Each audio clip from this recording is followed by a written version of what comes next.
mis asja? Keera sinna poole. Kuhu nüüd? Ära sega. Juht ristteel. Juhtimiskoolitajad Aili Nurmeots ja Ruti Einpalu arutavad, kas keerata vasakule või paremale, põhja või lõunasse või muidu võid sattuda tupikusse. Jälgi päriselu juhtumitega juhtimispodcasti. Juht ristteel. Tähelepanu, tegemist on päriselu juhtumitega. Enne pimesi kasutamist soovitame järele mõelda. Kaebuste püsimise korral või kõrvaltoimete tekkimisel pidage nõu Ruti ja Ailiga. Juht ristteel. Olen töötanud veidi üle poole aasta suure osakonna juhatajana. Ma olen hädas sellega, et inimesed ei taha tagasisidet vastu võtta. Oma eelmises töökohas ei olnud üldse teema. Me töötasime ühtse tiimina, saime üksteisele otse öelda, kui keegi lati alt läbi jooksis või kuskilt mõni king pigistas. Uues kohas on mul olnud 2 juhtumit, kus olen inimestele andnud tagasisidet ja nad on nii tugevalt solvunud, et olen hakanud endas kahtlema. Üks neist ütles, et ta võib ju kusagile mujale minna, kui siin tema panus ei sobi. Ja teine andis mulle mõista, et ma ei tea, kuidas asjad siin käivad. Tere, mina olen Aili Nurmeots. Tere, mina olen Ruti. Ja meil on väga hea meel, et Jüri on saatnud meile oma loo ja me saame arutleda nüüd siin Ruti sinuga, mida meie selles olukorras teeksime või mis nõu me saaksime sinna juhtidele anda. Ja tead sa, mis Aili, me oleme tegelikult nüüd täna ristteel ja 3 Sina, mina ja Jüri. Tuut! Nii vahva. Rõõm on olla siin ristteel ja nüüd Ruti, kui sa seda lugu kuulasid, mis sa siit välja noppisid või mida sa kuulsid siit? No ma arvan, et võib-olla see lugu kuulub ka maailmaklassika hulka, aga üks asi, mis oli kindel, et siis Jüri selles olukorras, kui ta nagu ta seda kirjeldab, ta kohtas vastupanu. Ja siis võib-olla teine asi, mida ma tahaksin öelda, on siis see, et see vastupanu, mida Jüri kohtas nendes tagasiside situatsioonides, oli avalik. Ehk siis tegelikult see ei olnud varjatud, see oli nähtav ja see on selle asja juures väga positiivne, et see ei olnud peidus. Väga nõus. Ja ma kuulsin veel ka seda, et tegelikult Jüri tunneb ennast kogu selle loo juures üsna kehvasti. Üsna kehvasti. Ja ta on tegelikult aru saanud, et see viis, kuidas ta on siiani toimetanud, et see täna enam ei tööta. Et ta peab nüüd hakkama nagu midagi teistmoodi tegema ja kuidas ta siit siis nüüd edasi saab. Ja ma arvan, et see võib tegelikult täitsa nagu kehv tunne olla, eks ole, et ma olen juhina toiminud, ma olen toime tulnud, alati on nii olnud ja nüüd juhtub midagi, ma teen midagi täiesti tavalist ja juhtub midagi täiesti ootamatut ja ebameeldivat. Ja mulle tundub, et siin on oluline veel ka märkida ära ikkagi see, et selles loos oli ju see Jüri loos, et ta on tegelikult alles 6 kuud olnud ametis. Nii et ka see on tegelikult üsna oluline fakt selle loo juures, et kas nüüd on alati tegemist sellega, et kõik see, mida ma olen varem teinud, et see enam ei toimi või on siin midagi veel. Aga lähme siis sinna ristteele ja vaatame, et kuhu poole me siis nüüd kihutama saame hakata, et kas paneme otse üle või vasakule või paremale või. Nii, oleme siis Jüriga ühes autos, seisame ristteel ja meil on seal siis palju valikuid ja mõned nendest on raudselt tupikud. Vaatame neid tupikuid või? Vaatame kõigepealt neid tupikuid, et oleks nagu kohe välistame siis, et kuhu poole me praegu keerama ei hakka. No üks tupik mulle tundub on selline, et panen pea liiva alla. Ühesõnaga, jään roolis magama, ma ei tea, kas see on, panen pea liiva alla nagu poleks olnud, ei tee väljagi, tunnen ennast jube kehvasti, loodan, et asjad laabuvad, kõik läheb üle, eks ole, midagi taolist enam ei juhtu ja ei tee väljagi. Ja, teine tupik võib olla siis see, et ma tegelikult ärritun ja püüan veel kuidagi jõulisemalt siis minna lennata peale ja öelda, et kuulge, nii need asjad siin ei käi ja et ikkagi ma näen, et me peame neid asju siin tegema sellisel viisil, nagu kuidagi direktiivselt saa peale lennata. Ehk siis näitan võimu. Just. Mis on veel variante? No ka selline variant näiteks, et nagu saan aru, et ma vist peaksin ikkagi kuidagi nagu proovima midagi teha või kuidagi seda olukorda lahendada ja siis nagu hakkan seda klaarima, käin nagu kass ümber palava pudru ja nagu räägin, aga tegelikult nagu ei räägi ka. Ka selline hea tupik on ju.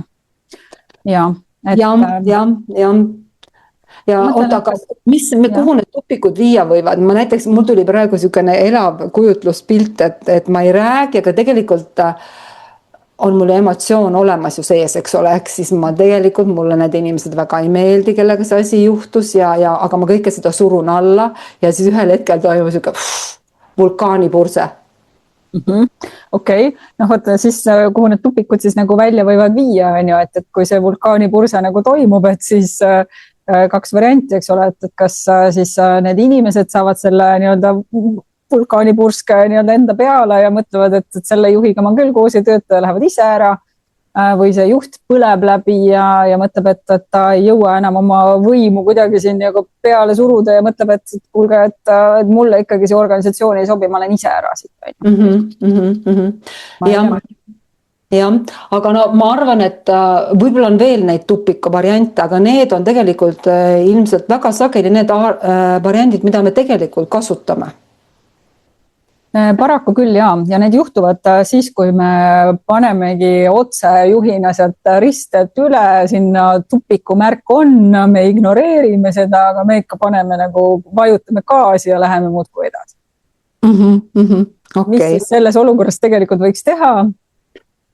No vaatame neid teisi, kas minna paremale või vasakule või mis iganes. Vaatame neid teisi variante. Mis sulle tundub, mida sa ise näiteks selles olukorras teeksid selle info puhul, mis sul praegu olemas on? No vot, ma arvan, et ma ikkagi peatuks kuskil, kuigi ma ei ole kindel, et ma ise seda teeksin ikkagi, sest ikkagi tegelikult see on päris emotsioonid ju keevad üle, et see on see, mida ma tean, et peab tegema. Kas ma ise alati suudaksin teha, ma ei ole kindel, aga ma vähemasti arvan, et äkki mul oleks nii palju mõistust, et ma peataksin korraks selle auto ja mõtleksin, et kuhu ma siis nüüd siit saan edasi minna, et mis siin päriselt toimub. Et ma mõtleksin selle üle, et mis siin päriselt toimub ja ma tõenäoliselt ikkagi suruksin ennast minema rääkima uuesti nende inimestega. Et kui sa oleksid Jüri, siis sa läheksid ja võtaksid selle teema uuesti laua peale? Jah, ma tean, et see on ebamugav ja kui ma jällegi panen ennast nii-öelda sinna kingadesse, et ma olen ka ebamugavates olukordades ju enne ise ka olnud, on ju, et sealt ennast läbi suruda ei ole väga lihtne, aga ma tean, et see on kõige toimivam viis, on ju. Et siis mõtleks korra selle peale, et kuidas ma siis nüüd seda teemat uuesti adresseerin. Et lähekski siis, need oli 2 inimest praegu, eks ju. Jüri andis tagasisidet ja tegelikult see ei töötanud. Et ma siis mõtleks seda, et ma võtaks eraldi need inimesed üks-ühele vestlusele või siis lepiks mingi eraldi aja kokku ja püüaks ikkagi aru saada, et mis oli nende reaktsioonide taga, küsiks endale tagasisidet ja püüaks seda teemat nagu kuidagi lahti harutama hakata. Aga võib-olla võiks siin veel natukene detailsemalt selle lahti võtta. Mis mõtted sul tekivad, Ruti? Okei, no oletame, et ma olen Jüri. Nii, ja oletame näiteks, et andsin siis näiteks Marile esmaspäeval tagasisidet, eks ole, ja Mari ütles mulle, et okei, kui ei sobi, ma võin ära ka minna või et siis sa ei jaga üldse matsu, sa ei saa aru tegelikult, kuidas meil asjad käivad. Nii, no, oletame, et see oli esmaspäeval, ma ei osanud siis kohe reageerida, nüüd on tulnud teisipäev või kolmapäev, siis ma ütleksin Marile, et kuule Mari, ma tahan sinuga veel rääkida sellest, mis meil esmaspäeval pooleli jäi, et see teema on mulle oluline, istume maha ja räägime sellest rahulikult.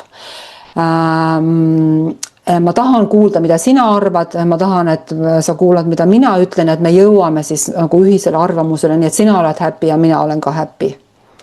Et ma prooviksin ennast hästi selgelt väljendada ja selle protsessi käigus ma arvan, et ma peaksin ka muidugi Marit päriselt kuulama, et aru saada siis ikkagi, mis see oli, mis teda nii palju riivas. Ja ma arvan, et see on kõige üks selline hea variant, kuidas nagu minna, aga praegu sind kuulates ma mõtlen veel nagu selle peale, et tegelikult siin võib-olla võiks mõelda ka natukene nagu laiemale kontekstile, et kus Jüri oma meeskonnaga üldse on. Et kui Jüri on pool aastat olnud ametis, siis selline vastupanu inimeste poolt viitab ju selgelt sellisele nii-öelda konfliktifaasile tiimis, mis on üks väga normaalne seis ja üks nii-öelda arenguetapp, mida lihtsalt tiimiga tuleb läbi käia. Ja kui see etapp edukalt läbida, siis tegelikult normaliseerub koostöö ja asi läheb jälle nii-öelda paremasse ratta. Okei, eks siis tegelikult see, mis sa mõtled, on siis see, et Mari näiteks niiviisi Jürile nähvas vastu, et kui ei sobi, lähen parem minema, ei peegeldanud mitte ainult tema isiklikku reaktsiooni, vaid peegeldas tegelikult kogu tiimi konfliktifaasi ja Mari oli siis see nii-öelda julge, kes tegelikult selle konfliktifaasi nähtavaks muutis. Ja just, et nüüd küsimus on nagu selles, et ikkagi Jüri peaks minema ja adresseerima seda teemat Mariga individuaalselt, et saada see konflikt nagu nende kahe inimese vahelt maha, aga nüüd lihtsalt nii-öelda lisakiht siia on see, et tegemist on nii-öelda üldise konfliktifaasiga, mis võib olla nagu Jüril endal teeb selle vestluse nagu kergemaks, et ta ei võta seda niivõrd isiklikult, sest muidu on kuidagi nagu väga lihtne minna juhina ka ise kaitsesse. Et ma lähen nagu Mari käest, et räägime nüüd selle olukorra lahti ja kui Mari mulle veel midagi ütleb, et siis on mul väga lihtne minna, tõmmata endasse ja võtta seda kõike nagu isiklikult, aga kui ma olen seda teadvustanud, et me oleme siin praegu tiimiga sellises konfliktifaasis, on ju, et ma ei võta seda liigagi isiklikult endale või kuidas sulle tundub? Ja no siin on tõesti kaks võimalust, et see suurem pilt on seal, et tiim on konfliktifaasis, eks ole, ja selline, et juht läks Marile tagasisidet andma ja Mari tegelikult nähvas talle üsnagi ebaviisakalt vastu, võib tulla tegelikult sellest konfliktifaasist. Ma nüüd mõtlen seda veel, et ma korraks tahaks veel sellel peatuda, et juht läks andma Marile ja pärast andis ühele teisele inimesele ka tagasiside. Mõlemal juhul tegelikult mõlemad inimesed tõstsid oma kaitsed üles ja läksid kaitsesse ja seda tagasisidet vastu ei võtnud. Ja kui inimesel lähevad kaitsed üles, siis põhimõtteliselt muutust ega õppimist ega arengut ei toimu. Nii et see on ka hästi oluline teada ja loomulikult nagu sa ütlesid, et nendel teistel osapooltel läksid kaitsed üles, aga juhil endal võivad ka kaitsed tõusta, nii et kõik osapooled on kaitses ja keegi ei arene ega õpi mitte midagi sellest olukorrast ja nad süüdistavad siis üksteist kas nähtavalt või nähtamatult. Ja, aga ikkagi, mida siis teha ikkagi? Ja, no üks variant oli meil, eks ole see, et minna nüüd paari päeva pärast, eks ole, adresseerida seda teemat uuesti.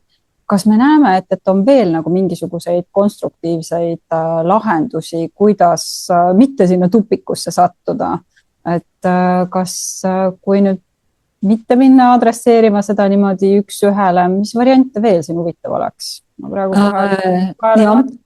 Kui kõva häälega nüüd mõelda, mulle kohe esimene asi on ikkagi see, et sellest teemast tuleks rääkida niipea, kui ma ise juhin olen valmis selleks. Ja ma olen valmis siis, kui emotsioon on tulnud alla ja ma suudan siis ise ennast juhtida. Ma tooks siia ühe tasandi veel lisaks sellele konfliktifaasile veel juurde, on siis tegelikult tõenäoliselt see, et võib-olla selles tiimis puudub ka tagasiside andmise kultuur üleüldse laiemalt. Ehk nad ei olegi, seal ei ole tavaks, ei ole välja kujunenud traditsiooni, kuidas me üksteisele anname tagasiside, kas me üldse seda teeme, kuidas me seda vastu võtame, mis iganes. Ja kui seda puhku nüüd vaadata, et see traditsioon on seal ka veel kõigele lisaks puudub, siis oleks üks asi, mida juht teha võiks tegelikult, et ta hakkab nügima siis tasapisi selle ja liikuma selle traditsiooni tekitamise poole. Ja see muidugi tähendab siis kokkuleppeid, aga eelkõige tähendab see seda, et juht ise on selles eeskujuks. See tähendab siis seda, et ta ise küsib ise endale tagasisidet. Sa mõtled? Ja ei, ma mõtlen lihtsalt seda, et see tundub mulle selline hea pikaajaline lahendus, aga kui nüüd ma olen see Jüri, ma olen siin ristteel ja mul on vaja kohe lahendust, siis see ei aita mind, Rüti, et sa ütled mulle, et hakka ehitama tagasiside kultuuri. No tore küll, aga mul on praegu probleem. Mis ma nüüd siis teen? No ikkagi lähen Mari juurde ja ütlen, see on mulle oluline, see teema, mis meile esmaspäeval katki, ma tahan sellest rääkida. Istume maha, kas sa oled valmis minuga rääkima? Nii. Ja siis ma võin ka öelda seda, et see, kuhu me esmaspäeval jõudsime ja see, et sa ütlesid, et sa võid ka mujal töötada, et see ei rahulda mind, ma tahan aru saada, mida sa mõtlesid ja mis oli see, mida mina tegin siis nii, et see riivas sind. Ja nüüd, kui ma ennast ikkagi panen sinna Jüri kingadesse, siis nagu jah, mulle tundub, et see vestlus on nagu kõige mõistlikum viis, et me saaksime siit kohalt edasi minna. Aga mina Jürina ikkagi mõtlen, et ma ikka väga ei taha seda vestlust pidada, sellepärast, et ma ju ei tea, mis sealt nagu tulla võib ja mulle enda need kaitsed ikkagi võivad ka nagu ülesse minna, et mis sa mulle soovitaksid, et kuidas nüüd mitte sinna kaitsesse minna? Okei, et ma siis olen ikkagi Jürina selle risttee peal. Ma siis ühe sõnaga pidurdan, sõidan kõrvale, hingan sügavalt sisse ja välja. Ja siis, kui ma olen hädas, siis ma võin ju küsida nõu, vaatan, kes mul kõrval istme peal istub. Võib-olla seal istub üks Aili. Sa mõtled, et nagu keegi, kes on nagu coach või mentor või keegi, et võiks ju ka nagu appi tulla? Võiks abi küsida, aga muidugi abi küsimine nõuab ju julgust. Absoluutselt. Aga see tähendab seda, et ja abi küsimine nõuab julgust, aga ka rääkima minemine jõuab julgust, nii et tundub, et seal nagu teeperve peal seistes ja olukorda analüüsides tuleb ikkagi see julgus kokku võtta. Ja, no vot, ühesõnaga, tegelikult nüüd, kui ma siis olen seal teeperve peal ja mõtlen, et ma pean selle julguse kokku võtma, et siis ma tõenäoliselt ikkagi lähen ja pean selle vestluse maha, mul on selline tunne. Aga tead, mis üks asi, mis võiks sind aidata seal seda Jürit seal teeperve peal, kui tal ka seal Ailit kõrvalistme peal näiteks ei ole, on siis see, et mõelda, et see on tegelikult väga normaalne asi, mis temaga juhtus. Et ta andis tagasisidet ja sai nähvaka, sai nii-öelda siis nagu ütleme siis jutumärkides väikese kõrvakiilu vastu. Et see on päris normaalne, et see ei ole midagi ebanormaalset ja see soov ka, et ma tahan seda kuidagi olematuks teha või mitte märgata või öelda, mis siis see tegelikult ei tähenda mitte midagi. Et see on tegelikult ka meie normaalne käitumine, see on pigem see meie automaatne käitumismuster, mille me valime, ja miks me selle valime, on siis see, et me kardame, et äkki kui me teeme midagi, mis ei ole meile igapäevane, me saame haiget ja me ei taha haiget saada.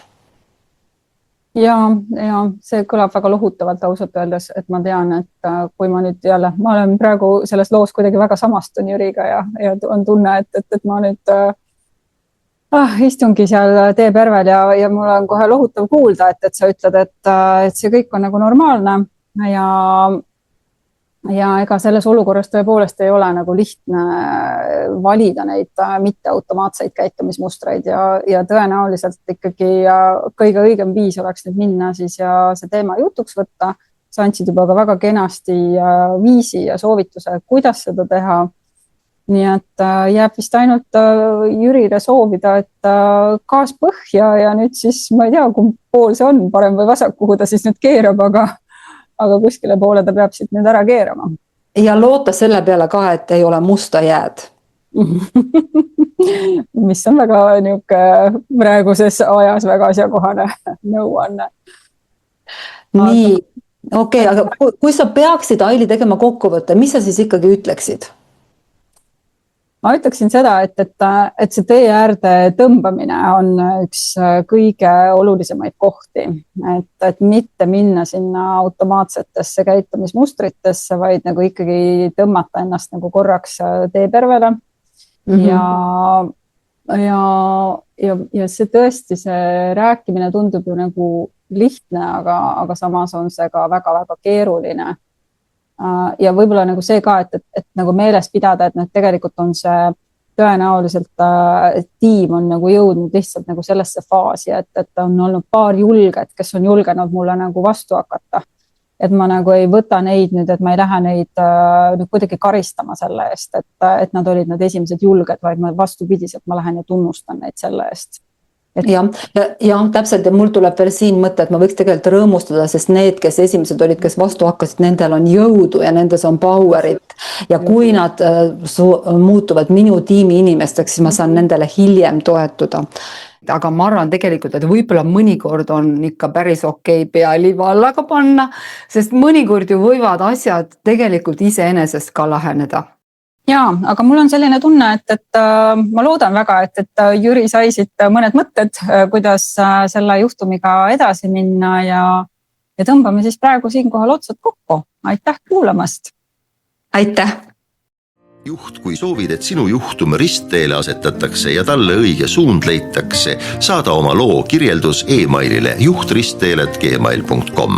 Ruti ja Aili muudavad loo anonüümseks ja kajastavad juhuvaliku alusel. Ruti ja Aili ei vastuta selle eest, et pakutud lahendusvariandid sinu tingimustes kindlasti sama tulemuse annavad. Juht ristteel.